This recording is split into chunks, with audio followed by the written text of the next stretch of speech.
ഹരേ കൃഷ്ണ. സർവം ശ്രീ രാധാകൃഷ്ണാർപ്പണമസ്തു. അധ്യായം 17. ശ്രദ്ധാവിഭാഗങ്ങൾ. ശ്ലോകം 1. അർജുന ഉവാച. യേ ശാസ്ത്രവിധിമുത്സൃജ്യ യജന്തി ശ്രദ്ധയാന്യുതാഃ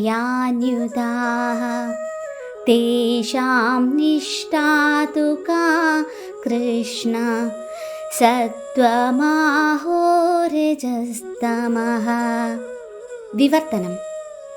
അർജുനൻ ചോദിച്ചു, അല്ലയോ കൃഷ്ണ, ശാസ്ത്രവിധികളെ ഒന്നും പിന്തുടരാതെ തങ്ങളുടെ സ്വന്തം ഭാവനയനുസരിച്ച് ആരാധന ചെയ്യുന്നവരുടെ സ്ഥിതി എന്താണ്? സത്വരജസ് തമോ ഗുണങ്ങളിൽ ഏതാണ് അവരിൽ കാണുന്നത്? ഭാവാർത്ഥം. പൂർണ്ണ വിശ്വാസത്തോടെ ഏതെങ്കിലും ഒരു ആരാധനാക്രമം അനുസരിച്ചു പോരുന്നവർ ജ്ഞാനിയുടെ നിലയിലേക്ക് ഉയരുകയും ക്രമേണ ശാന്തിയുടെയും ക്ഷേമത്തിൻ്റെയും പരിപൂർണതയിലെത്തുകയും ചെയ്യുമെന്ന് 4-ാം അധ്യായത്തിലെ 39-ാം ശ്ലോകത്തിൽ പറഞ്ഞിട്ടുണ്ട്. 16-ാം അധ്യായത്തിലാകട്ടെ വേദശാസ്ത്ര വിഹിതങ്ങളായ പ്രമാണങ്ങളെ പിന്തുടരാത്തവനെ അസുരനെന്നും വേദപ്രമാണങ്ങൾ വിശ്വാസത്തോടെ അനുസരിക്കുന്നവനെ ദേവനെന്നും പ്രഖ്യാപിക്കുന്നു. അപ്പോൾ ശാസ്ത്രോക്തങ്ങളല്ലാത്ത ചില നിബന്ധനകളെ സശ്രദ്ധം അനുസരിക്കുന്നവരുടെ നില എന്താണ്? കൃഷ്ണന് അർജുനന്റെ ഈ സംശയം തീർക്കേണ്ടിയിരിക്കുന്നു. ഒരു മനുഷ്യനെ ഈശ്വര ഭാവേന സങ്കല്പിച്ച് വിശ്വസിച്ചു പോരുന്നവരിൽ സത്വഗുണമോ രജസോ തമസോ ഏതാണ് മുന്നിട്ട് നിൽക്കുന്നത്? അവർക്ക് ജീവിതത്തിൽ പരിപൂർണത നേടാൻ കഴിയുമോ? യഥാർത്ഥ ജ്ഞാനികളായി പരമോന്നതിയിലെത്താനാവുമോ?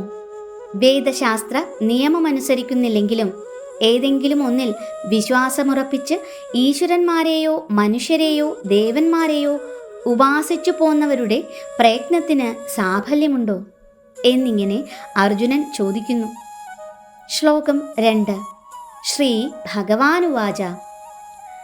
ത്രിവിധാ ഭവതി ശ്രദ്ധാ ദേഹിനാം സാ സ്വഭാവജാ സാത്വികീ രാജസീ ചൈവ താമസീ ചേതി താം ശൃണു. വിവർത്തനം. ശ്രീ ഭഗവാൻ പറഞ്ഞു, ശരീരസ്ഥനായ ജീവാത്മാവിൻ്റെ പൂർവാർജിത പ്രകൃതി ഗുണങ്ങൾക്ക് അനുസരിച്ച് അതിൻ്റെ വിശ്വാസം സ്വാത്വികമോ രാജസികമോ താമസികമോ ആയിത്തീരുന്നു.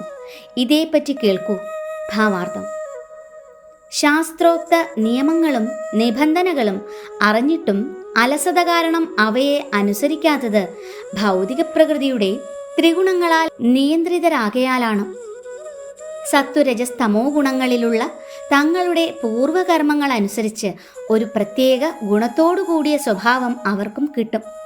ജീവാത്മാവിന് പ്രകൃതിയുടെ വ്യത്യസ്ത ഗുണങ്ങളോടുള്ള സമ്പർക്കം ഇടതടവില്ലാതെ തുടർന്നു പോരുന്ന ഒന്നാണ്.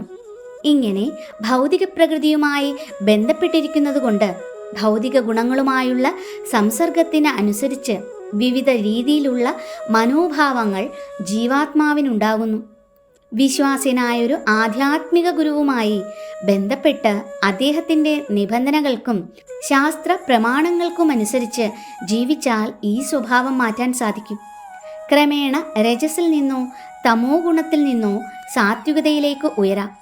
പ്രകൃതിയുടെ ഒരു പ്രത്യേക ഗുണത്തിലുള്ള അന്ധവിശ്വാസം കൊണ്ട് ആർക്കും പരിപൂർണത നേടാൻ കഴിയില്ലെന്നർത്ഥം. വിശ്വാസീനായ ഒരാധ്യാത്മിക ഗുരുവുമായി സഹവസിച്ച് സശ്രദ്ധമായും ഉയർന്ന ഗുണത്തിലേക്ക് സ്വയം ഉയർത്തപ്പെടാം. ഹരേ കൃഷ്ണ.